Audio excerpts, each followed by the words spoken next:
Daniel 3 बाब और उसकी 20वीं आयत से लिखा है,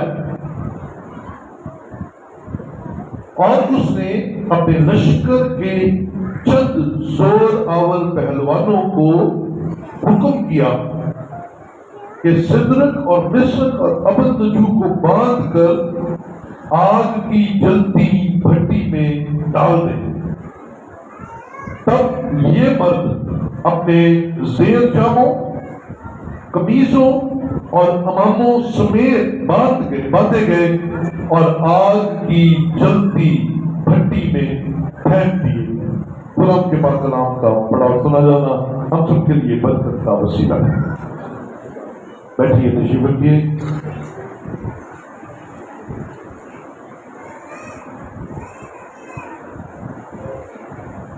हालेलुया, प्रेज़ द लॉर्ड। हम सब जिंदा हैं और खुदा की हुजूरी में हैं, इसलिए हालेलुया, खुदा की तारीफ हो कि वो अपने लोगों को जिंदगी अता करता है और अपने कदमों में लाता है। आज 7 जुलाई 2024 जुलाई के महीने का पहला इतवार है और हम बिब्लिकल पर्सनालिटीज के सिलसिला को आगे बढ़ाएंगे। और आज हम जिन खुदा के सूरमाओं के ताल्लुक से कलाम सुनने वाले हैं उनका नाम है सिदरक, मिस्र और अबदनजू। बोले मेरे साथ जी, आज का टॉपिक क्या है? सिदरक, मिस्र और अबदनजू। ये 3 नौजवान बाइबल मुकद्दस के एक खूबसूरत वाकया में नजर आते हैं। इनका जिक्र तफसील के साथ दानियल की किताब के अंदर लिखा और इसी को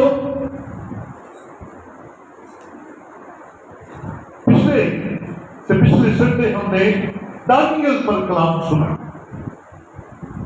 जरा देखिएगा मेरे साथ, दानियल पहला बाब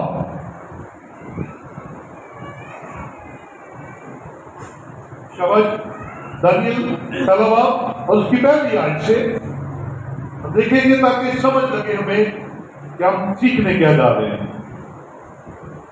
पहली आयत में लिखा, शाह यहूदा यहूयाकीम की सल्तनत के 30वें साल में शाह बाबल नबूकदनेस्सर ने यरूशलेम पर चढ़ाई करके उसका मुहासरा किया।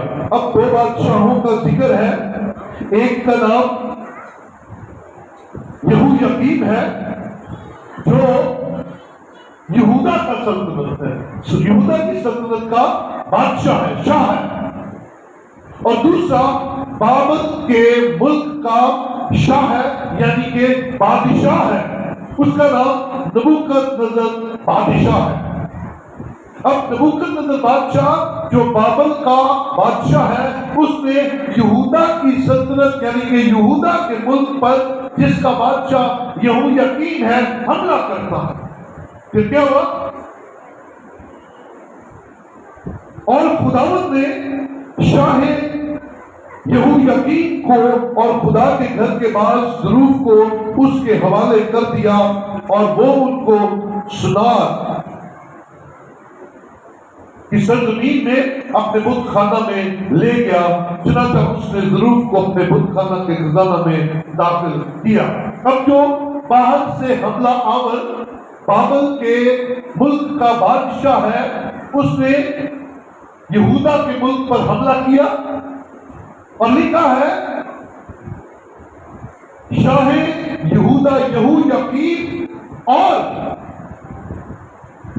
हैकल के कुछ ज़रूफ और लोग खुदा ने शाह बाबल के हाथ में कर दिए।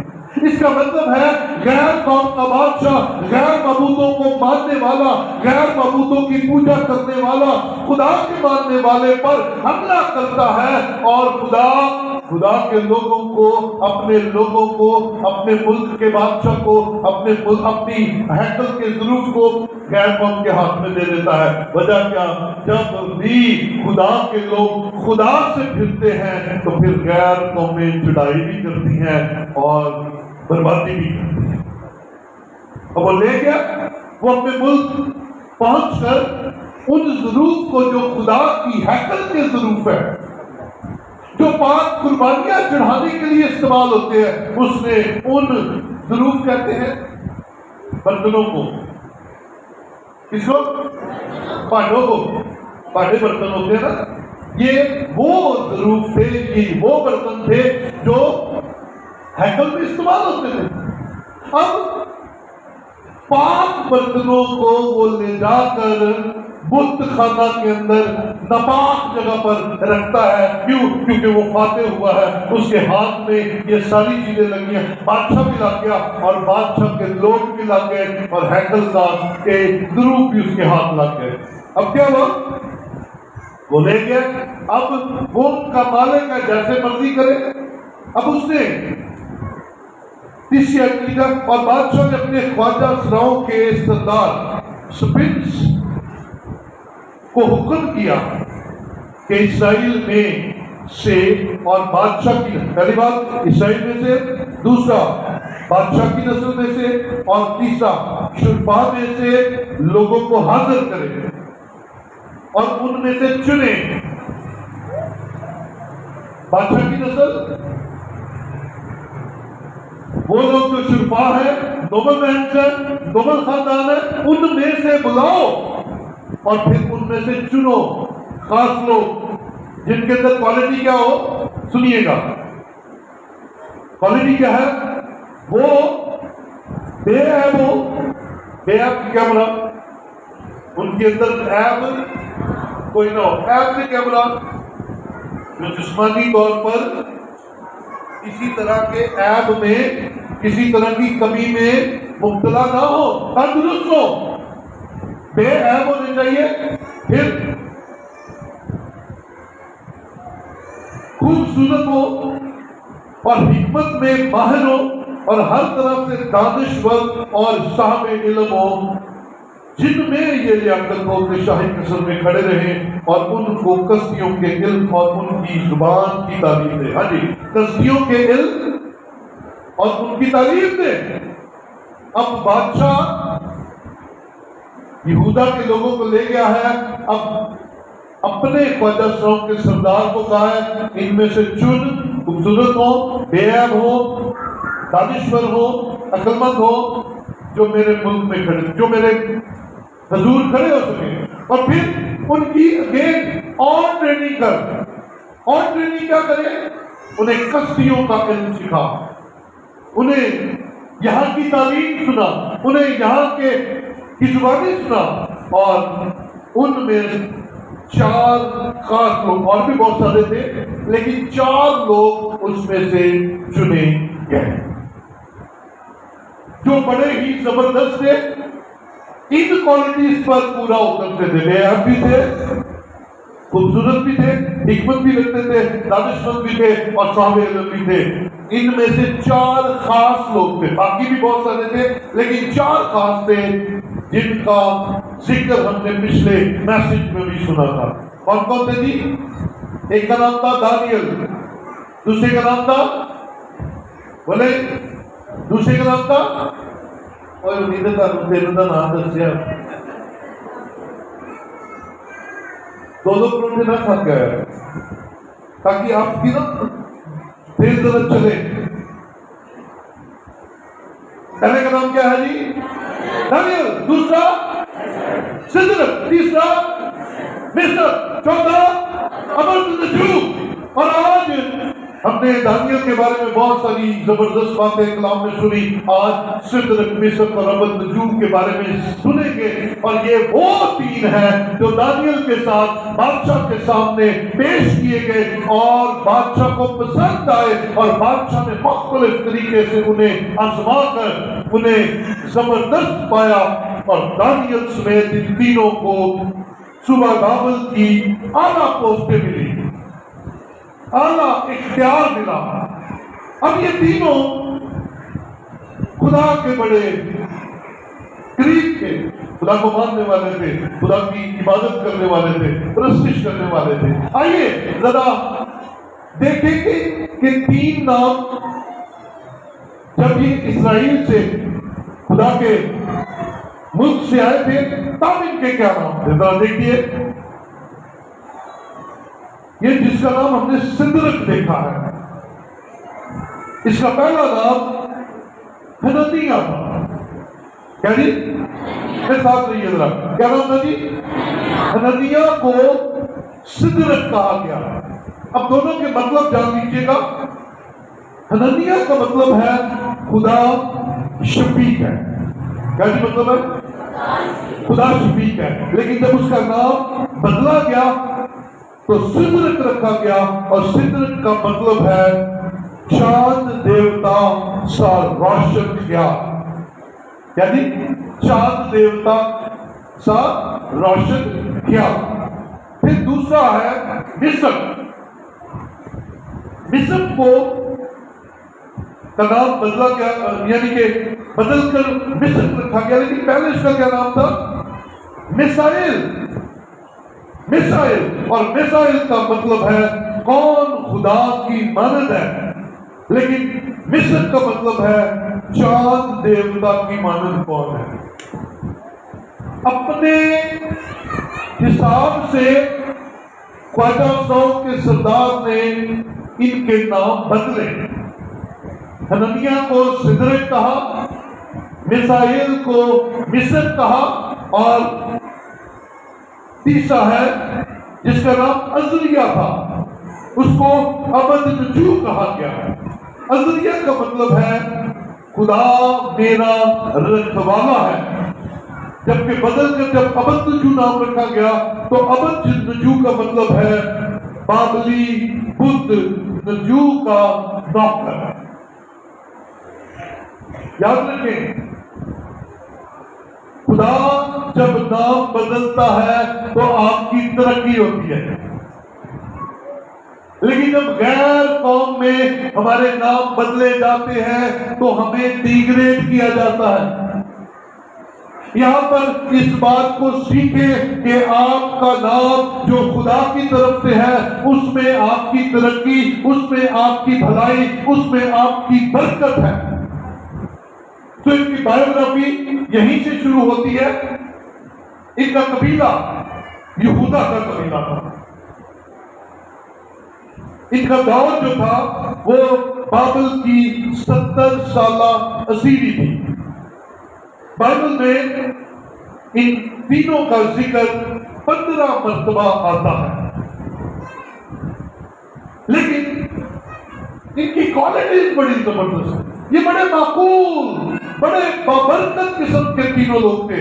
पहली बात जो हमने दानियल के मैसेज में भी सीखी थी, पहले नंबर पे ये वो 4 लोग हैं, 3 ये डालकर एक साथ में दानियल, जिन्होंने शाही खुराक और मैं पीने से इनकार किया, और इनका चेहरा दूसरे लोगों से जो शाही खुराक खाते थे ज्यादा चमकता दमकता हुआ नजर आया। पहली बात।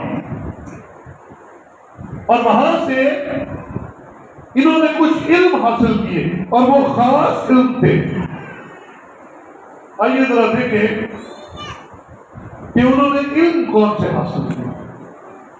उन्होंने कश्तियों का इल्म सीखा, उस इलाका उस जगह के इल्म से वाकिफ हुए, फिर कदीम जुबानें सीखी, फिर उन्होंने शाही अदाब सीखे। शाही अदाब आपको पता होगा, शाही अदाब बड़े खास है, जो मैं चाहता हूं कि आज हमारे अंदर भी पैदा हो जाए। दुनियावी बादशाह के सामने आने के बड़े प्रोटोकॉल थे। आपको याद हो, कभी आपने टीवी पर देखा हो, जब पुराने जमाने के बादशाहों के सामने हाजिर हुआ करते थे तो कहते होते थे, जरा कोई बच्चा बड़ा बता सकता है कैसे? हाँ जी, बड़ा झुक के कॉर्नश इसको कहते हैं, जो वो झुक के ऐसे करते हैं ना, इसका मतलब है कॉर्नश बजा लाना। क्या नाम? क्या? कॉर्नश बजा लाना। बड़ा प्रोटोकॉल युद्ध के बादशाह सलामत के बारे में बड़े सोने सोने अल्फाज बोले जाते हैं। साहबे इल्म तो वो पहले ही थे, लेकिन उन्हें शाही आदाब सिखाए गए ताकि जब बादशाह के सामने आए तो बड़े प्रोटोकॉल के साथ आए। जैसे बादशाहों के सामने हाजिर हुआ जाता है और दुनियावी बादशाहों के सामने इतने प्रोटोकॉल के साथ हाजिर हुआ जाता था। और मेरे बेटों, मेरी बेटियों, मेरी बहनों, मेरे भाइयों, आप जिस बादशाह के सामने आते हैं वो कोई दुनियावी बादशाह नहीं, वो बादशाहों का बादशाह है और उसका नाम यीशु है। और वो आपके आने से पहले यहाँ पर अपना तख्त लगा देता है और अपने बच्चों का इंतजार करता है कि मेरे बेटे, मेरी बेटियां मुझसे मिलने आए और मैं उनसे पहले यहाँ पर आकर मौजूद हूँ। Hallelujah, hallelujah. तो प्रोटोकॉल, आपको भी प्रोटोकॉल सीखना है खुदा के हुजूर आने का। तो सिदरत मिसर अबदनजू ने वो प्रोटोकॉल सीखा, शाही आदाब सीखे, फिर इल्म फल्कियात सीखी उन्होंने, फिर उनको लिखना सिखाया गया। वो जो जुबानें सीख रहे थे उन्हें राइटिंग करना भी सिखाया गया, फलसफा सिखाया गया। इल्म नजूम से वो वाकिफ हुए, ज्योतिष का इल्म उन्हें सिखाया गया। और ज्योतिष का इल्म जो है वो बगैर रियाजी के, मैथ्स के बगैर नहीं हो सकता, उन्हें मैथ्स भी सिखाया गया। और इसके साथ साथ कुदरती तारीख, ज़राअत, तालीम और तमीर और गैप बीनी भी सिखाई गई। ये उन पर 3 साल मेहनत की गई, लेकिन वो इन सारी बातों में क्यों कामयाब हुए? क्योंकि वो पहले ही साहबे इल्म थे। बोले हालेलुया। जाहिल नहीं थे, जाहिल नहीं थे, साहबे इल्म थे, दानिशमंद थे। और मेरा मुंह में टोटे नहीं ले फिरते सर कि मैं बड़ा खूबसूरत हूँ। खूबसूरत तो वो थे, चुने इसलिए गए क्योंकि वो खूबसूरत थे, लेकिन खूबसूरत के साथ साथ बाकमाल थे, इल्म से भरे हुए, दानिश से भरे हुए। और जब उन पर थोड़ी सी मेहनत की गई 3 साल की, तो उन्हें और चीजें सिखाई गई, उन्होंने और चीजें सीख ली। अब जब बादशाह के हुजूर आए, बादशाह ने इन तीनों को बाबल की कारपरसाजी दे दी, कहा कि ये इसको देखेंगे, लुक आफ्टर करेंगे। दानियल तो चला गया ना अपर लेवल पे, वजीरों में चला गया, बादशाह के करीब इनको बाबल की इंतजाम में शामिल कर लिया गया, बड़े ओहदों पर। अब क्या हुआ? जहलत शुरू हो गई। तीसरे बाब में आइए तो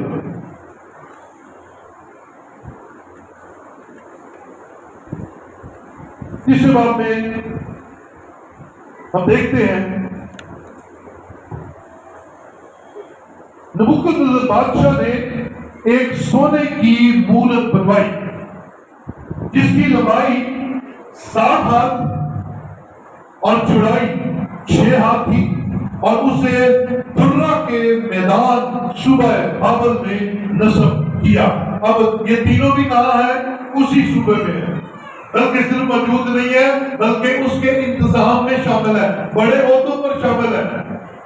बादशाह ने क्या किया? एक मूरत बनाकर, एक बड़ी मूरत बनाकर नस्ब कर दी। तब नबूकदनेस्सर बादशाह ने लोगों को भेजा कि नाज़िमों और हाकिमों और सरदारों और काजियों और खजांचियों और बशीरों और मुफ्तियों और तमाम सूबों के मनसबदारों को जमा करें ताकि वो उस मूरत की तकदीस पर हाजिर हो जिसको नबूकदनेस्सर बादशाह ने नस्ब किया था। तब नाज़िम और सारे के सारे जितने भी करैक्टर्स थे ना, हाकिम, बशीर, वजीर, ये सारे हाजिर किए गए ताकि उस मूरत की तकदीस हो, उस मूरत को महसूस किया जाए। अब आगे सारे, अब बादशाह का दिमाग बड़ा बादशाहों वाला ही होता है। बादशाह तब तक बादशाह नहीं हो सकता जब तक उसे लगे ना कि मैं बादशाह। है? कोई बड़ी जबरदस्त है सेकुलर सुन रहा था, मोटिवेशनल स्पीकर को, उसने बड़ी अच्छी मिसाल दी, मुझे पसंद आई। उसने कहा यार ये जंगल के अंदर बहुत से जानवर होते हैं, बादशाह कौन होता है? बादशाह कौन होता है? शेर। जबकि बादशाह शेर है, लेकिन उससे बड़े बड़े जानवर मौजूद हैं। हाथी कितना बड़ा होता है? बहुत बड़ा। जंगल में सबसे तेज जानवर कौन सा है? चीता। सबसे तेज जानवर कौन है? चीता। अगर आप गौर करें तो सबसे समझदार अकलमंद चिराग किसको कहते हैं? लोमड़ी, है ना? बड़ा देखे तो हाथी, तेज देखे तो चीता, चिराग देखे तो लोमड़ी, शेर से तीनों ही गलत कोई नहीं। शेर के अंदर ये तीनों बातें कोई नहीं, ना वो बड़ा, ना वो तेज, ना वो बड़ा चालाक। तो किसी ने पूछा जानवर ने कि बादशाह सलामत, आप में ये तीनों बातें तो है कोई नहीं, तो फिर आप बादशाह की और से सुनिएगा बात, बड़ी जबरदस्त बात है सीखने के लिए। तो क्या बादशाह सलामत ये तीनों क्वालिटीज नहीं है, लेकिन बादशाह आप है, या हाथी आपके ऊपर पांव रखते हैं मार जाएंगे, चीता आपके आगे दौड़े आप पकड़ नहीं सकते, लोमड़ी की चालाकी के सामने आपकी चलती नहीं है, तो फिर आप बादशाह क्यों है? Why you are like king? तो बादशाह ने पता क्या जवाब दिया? बहुत से सुनिएगा। बादशाह ने कहा मैं इसलिए बादशाह हूं कि मुझे लगता है कि मैं बादशाह। यहां जिसने यहां बिठा लिया कि मैं बादशाह हूं, वही बादशाह है। हम यहां से गुलाम हैं, हम यहां से नौकर हैं, हम यहां से गरीब हैं। इसीलिए सब कुछ होते हुए बढ़ नहीं पाते, इसीलिए सब कुछ होते हुए तरक्की नहीं कर पाते, सब कुछ होते हुए हमारा नाम नहीं होता। दूसरी कौमें नाम ले जाती हैं, दूसरी कौमें तरक्की कर जाती हैं, दूसरी कौमें आगे बढ़ जाती हैं। क्यों? क्योंकि वो यहां से सोचती है कि हम आगे निकल चुके हैं, यहाँ हमने निकलना है, हम अंदर से खोखले। जबकि उनके साथ कोई वादा उनकी किताबों में नहीं किया गया, आपके साथ ये वादा किया गया है, आपको ये ऐलान करके बताया गया है कि आप कोई आम नहीं है, आप कोई रहे हुए नहीं है, आप गरीब नहीं है, आप नौकर नहीं है, आप मतहत नहीं है, बल्कि आपको खुदा के कलाम में जो नाम दिया गया है वो ये है कि आप शाही कायनों का फिरका और मुकद्दस कौम है। ये यहाँ बिठा रहे आपको यीशु ने शाही कायनों का फिरका कहा है, मुकद्दस कौम कहा है। आप अपने आप को कहेंगे तो फिर आपको समझ लगेगी कि हम ऐसे वैसे नहीं है, क्योंकि हमारा खुदा बादशाह है, हम बादशाह के बच्चे हैं। तो हमें भी बादशाह बनते, हमें भी अपने अंदर ये एटीट्यूड लाना है। बादशाह कहेंगे तो बादशाह है, नहीं कहेंगे तो फिर वही है जो है। फिर हम जितने मर्जी दिल बनाते रहे, हम वो नहीं बन सकते जिसकी हम उम्मीद करते हैं, क्योंकि अंदर से हम आज भी आप गौर कर ले, गुर्बत की बात होती है, हम चाहे मजाक से गए, हम चाहे शादमान होकर के सीधे आप बड़े गरीब है ना, निकलते हमारे मुंह से, क्योंकि हम मानते नहीं कि हम अमीर हो गए, हम मानते नहीं कि हमें खुदा ने बरकत दे दी, मानते नहीं है। आप मुंह से मानते नहीं है, आपका दिल कबूल नहीं करता। तो बादशाह नबूकदनेस्सर बादशाह था, उसने बड़ी जरूरत लगाई, उसने कहा जब आइए जरा देखें, उसने फिर एक ऐलान किया, जिसे बात की 5वीं अध्याय के लिए, जिस वक्त करना और नय और सितार और बाप और बरबत और चुगाना और हर तरह के साज की आवाज सुनो, तो उस सोने की मूरत के सामने जिसको नबूकदनेस्सर बादशाह ने नस्ब किया था, गिर कर सजदा करो, और जो कोई गिर कर सजदा ना करे उसी वक्त आग की जलती भट्टी में डाला जाए। बादशाह है, बादशाह के जेब में आ गया है, मूरत बनवा दी है, अपने सारे जितने उसके अफसर थे उसको बुला लिया, हकीमों मशीनों सारे जितने मुंसबदार थे बुला लिया, और उसको डेडिकेट करने जा रहा है अपने लिए, अपने खुदा के तौर पर। और कहा जब ये सारे 7 बजे तो हर शख्स गिर कर सजदा करे उस मूरत को जो मैंने नस्ब की है। अब ऐसा ही हुआ, जब बजे तो बाबल के सूबे में रहने वाले हर शख्स ने उस मूरत के सामने गिरकर सजदा किया। लेकिन ये 3 लोग, ये जो 3 लोग थे जिनके नाम मैंने बताए, फजर के सरदार ने जिनके नाम तब्दील किए, सिद्रक मिसक अबदनजू रखा, ये तीनों उस मूरत के सामने सजदा नहीं करते। पकड़े गए? ठीक है, नबी देंगे। उन्होंने नबूकदनेस्सर बादशाह से कहा, ऐ बादशाह अब तक जीता रहे, ऐ बादशाह तूने ये फरमान जारी किया है कि जो कोई करना और नया और सितार और रबाब और बरबत और जुबाना और हर तरह के साज की आवाज सुने, गिरकर सोने की मूरत को सजदा करे, और जो कोई गिरकर सजदा ना करे आग की जलती भट्टी में डाला जाए। अब चंद यहूदी, ये उन्हीं की बात, उन तीनों की बात की जा रही है। अब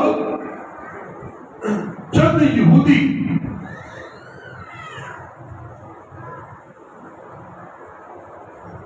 याद कराया गया, चंद यहूदी जिनको तूने बाबल की सुबह की कारपरदाजी पर मुअय्यन किया है, यानी सिद्रक और मिसक और अबदनजू, इन आदमियों ने ऐ बादशाह तेरी ताजीम नहीं की, वो तेरे महबूद की इबादत नहीं करते, और उस सोने की मूरत को जिसे तूने नस्ब किया है सजदा नहीं करते। पढ़ेंगे, उन्होंने नहीं किया, और फिर ताना भी दिया बादशाह को, जिन यहूदियों को वो गैर मुल्क से पकड़े कैदियों को तूने सूबे की इंतजाम में लगाया हुआ, वो तेरी इज्जत ही नहीं करते, तेरे खुदाओं की इज्जत नहीं करते, उन्होंने तो सजदा नहीं किया। बादशाह गुस्से में आ गया, बादशाह ने कहा बुलाओ जी, बुलाया गया, और फिर बादशाह की कन्वर्सेशन हुई उनके साथ। 15वीं आयत क्या है?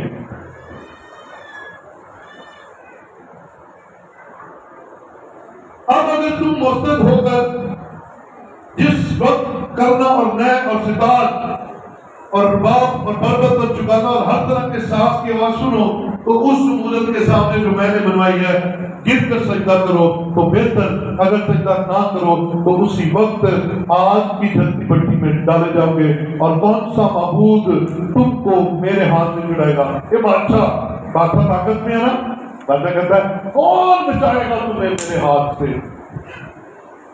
कौन बचाएगा। अब उनका जवाब सुनिए, जो यीशु के दीवाने हैं उनका जवाब सुनिए, जो खुदा से प्यार करते हैं उनका जवाब सुनिए, जो खुदा की तरफ तकते हैं उनका जवाब सुनिए। आप उस जवाब से बरकत पाएंगे। 16वीं आयत है, सिद्रक मिसक और अबदनजू ने बादशाह से अर्ज की कि ऐ नबूकदनेस्सर, इस अमर में हम तुझे जवाब देना जरूरी नहीं समझते। देख हमारा खुदा जिसकी हम इबादत करते हैं हमको आग की जलती भट्टी से छुड़ाने की कुदरत रखता है, और बादशाह वही हमको तेरे हाथ से छुड़ाएगा। बोले हालेलुया। तो बुलंद आवाज से कहे हालेलुया। बादशाह हम नहीं सजदा करेंगे। पहली बात, पहली बात उन्होंने कहा मैं बहस ही नहीं करनी, तीनों ने हम आवाज होकर कहा, नबूकदनेस्सर बादशाह, हम इस अमल में तेरे साथ बात करना जरूरी नहीं समझते। खुदा के लोगों में बड़ी तेजी आ जाती है, दलेर हो जाते हैं, पिछ नहीं करते, दलेर होकर जवाब देते हैं, कहते हैं जनाब हम इस पर बात नहीं करना चाहते। फिर उन्होंने कहा हम सजदा नहीं करेंगे। फिर तीसरी बात उन्होंने कहा, बादशाह तूने ताना दिया है कि कौन सा मबूद मेरे हाथ से तुम्हें छुड़ाएगा। तो उसने कहा जिसकी हम इबादत करते हैं वो हमें छुड़ा लेगा। बोले हालेलुया। काश मैं और आप मुश्किल हालात में यही नारा लगाए, जिसकी हम इबादत करते हैं, जिसने मेरी खातिर सलीब पर जान दी है, वही मुझे इस बीमारी में से निकालेगा, वही मुझे इस परेशानी में से निकालेगा। मेरा भरोसा उस पर है। और याद रखे, इन तीनों का भरोसा बड़ा पक्का था, इनका वो बचाएगा। बचन का तुम्हें आपकी जल्दी भट्टी में डाल दूंगा। मैंने कहा तेरी मर्जी, इबादत उसी की करेंगे। इसीलिए तो मैं हमेशा आप लोगों को एक नारा याद कराता हूँ। जब आपको कोई कहे ना आप जरूर खिड़वा है, आप फलानी जगह चल, आप इधर आ जा, आप हुक्मन वाला है, आप दरबार में चलिए, तो आपने एक ही नारा लगाना है, जान जावे ते जावे पर ईमान। यस, खड़े हो जाइए, ईमान पर खड़े हो जाइए, ईमान पर खड़े हो जाइए, क्योंकि अगर आप यीशु के लोग हैं तो फिर इब्लीस आपका कुछ नहीं बिगाड़ सकता। यीशु मसीह को इब्लीस हैकल के किंगरे पर ले गया, है ना? याद है जब आजमाया गया 40 दिन के रोजे के बाद यीशु मसीह को आजमाने के लिए इब्लीस आ गया, तो यीशु मसीह को हैकल के किंगरे पे जाकर कहता, ओ ये सारा कुछ मेरा है, तुझे दे दूंगा। बस गिर कर यहां से जंप लगा दे, हाँ? तेरा मेरा था। तो यीशु ने क्या कहा?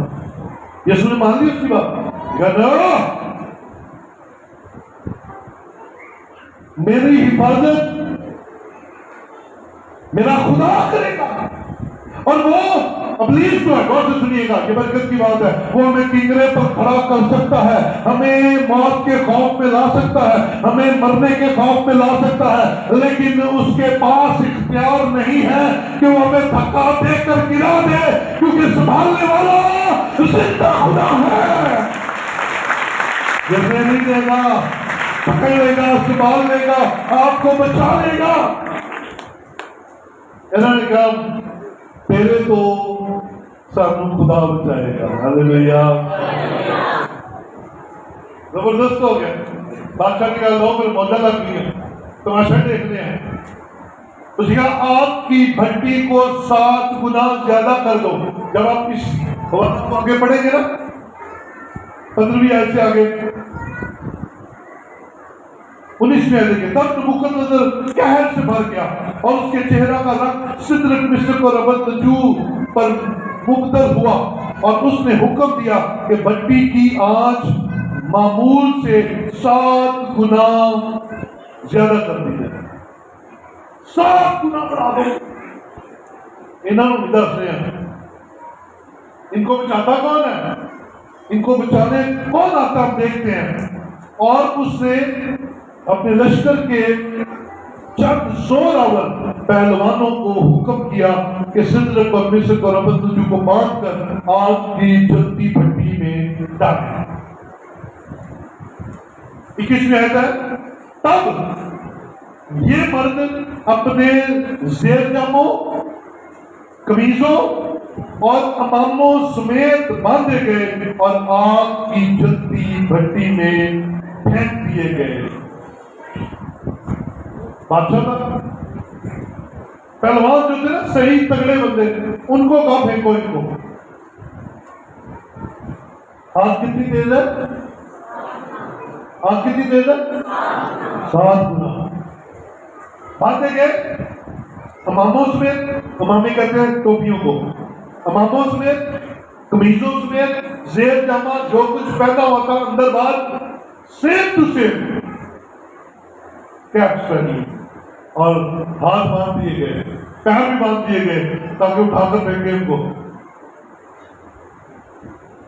7 गुना आग खुदा के लोग बांटे गए। और लिखा है जिन पहलवानों ने उन्हें फेंकना था, वो फेंकने के लिए जब आगे हुए उनको पकड़ के, तो बाइक इतनी हीट थी कि वो पहलवान उनको तो फेंक दिया अंदर, लेकिन आप ही मार गए। इतनी हीट, बाहर इतनी हीट थी, अंदर कितनी होगी? बाहर इतनी गर्मी थी, अंदर कितनी होगी? बाहर इतनी हरारत थी कि फेंकने वाले मार गए, अंदर कितनी होगी? सोच कर देखें। और जब उन तीनों को आग की भट्टी में फेंक दिया गया तो बादशाह ऊपर बैठा तमाशा देख रहा था। जैसे ही उन तीनों को आग की भट्टी में फेंका गया, बादशाह सरासिमा होकर खड़ा हो गया और अपने इर्द गिर्द के हकीमों, अपने इर्द गिर्द के वजीरों से पूछता, हमने कितने फेंके हैं? उसने कहा हमने 3 फेंके हैं। उसने कहा देखो फेंके हमने 3 हैं, लेकिन मुझे 4 नजर आ रहे हैं और ये चलते फिरते हुए नजर आ रहे हैं।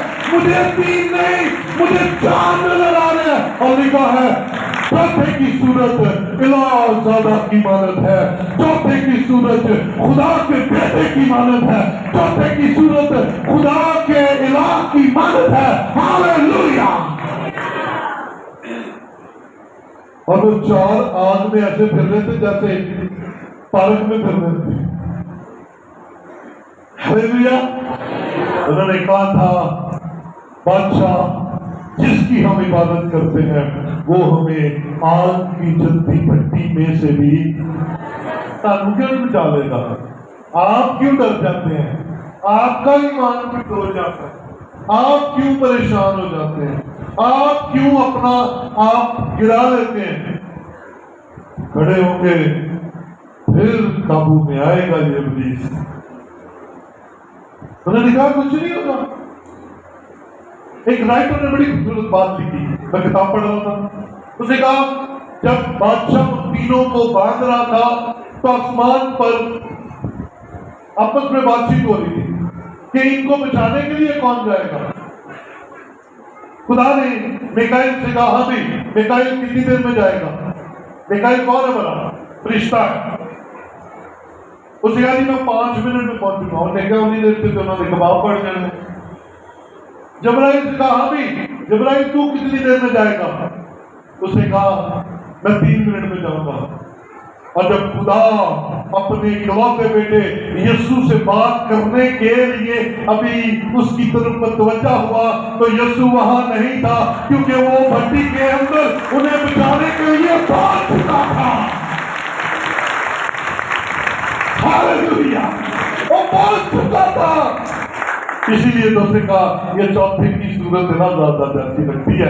ये खुदा का बेटा लगता है, ये खुदा का बेटा है और कोई नहीं हो सकता। बादशाह भागा, भट्टी के पास आया और कहा सिदरक मिस्र कबूतरजू खुदा के बंदो बाहर आओ। कि हुई चमचे खच्चे जिन्होंने छुड़वाया सी उन्होंने कहा बादशाह सलामत ठहर जाओ, पहले से चेक करांगे, पहले हमें चेक करने दे।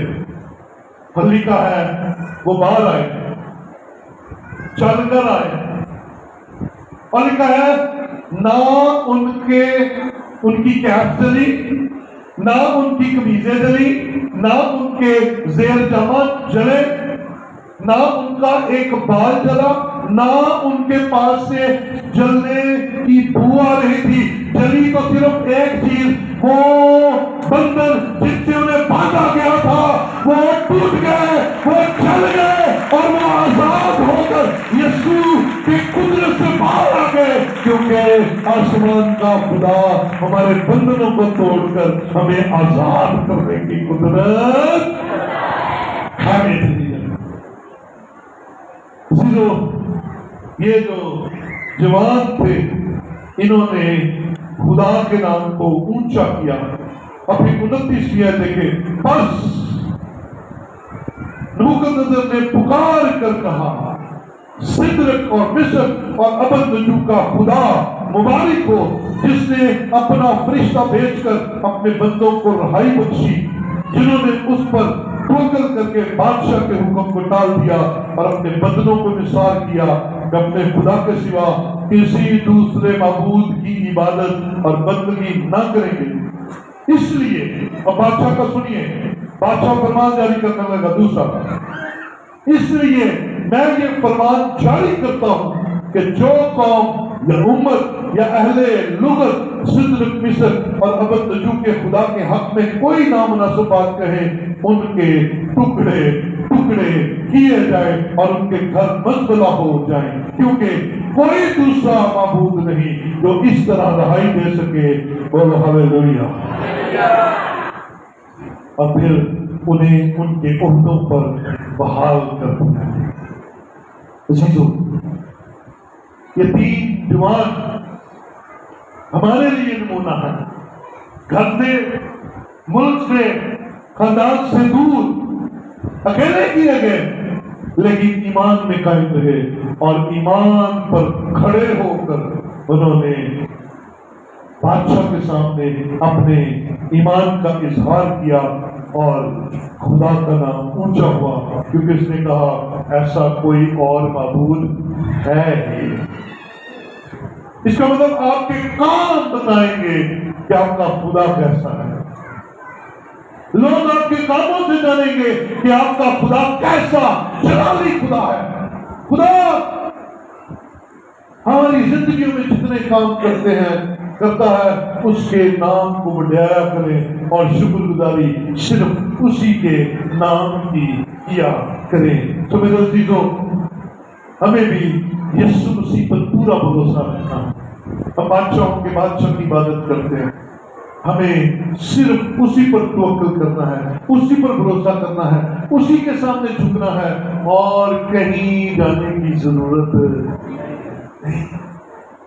तो फिर आकर आपके ईमान को खराब करने की कोशिश करते हैं। मैं हर दफा आपको ईमान की मजबूती के लिए कहता हूं, आप जब तक ईमान पर खड़े होंगे मौजूदा आपका इंतजार कर रहा है। आप ईमान से हट जाते हैं, आपका मौजूदा आपसे बहुत दूर चला जाता है। तो यीशु मसीह से प्यार कीजिए, यीशु मसीह के हुजूर पूरे भरोसे के साथ खड़े रहिए और करिए ना। आज फिर उसी नारे से हम इस कलाम का एंड करेंगे। चांद जावे पे जावे पर ईमान। आइए अपनी जगहों पर खड़े हों।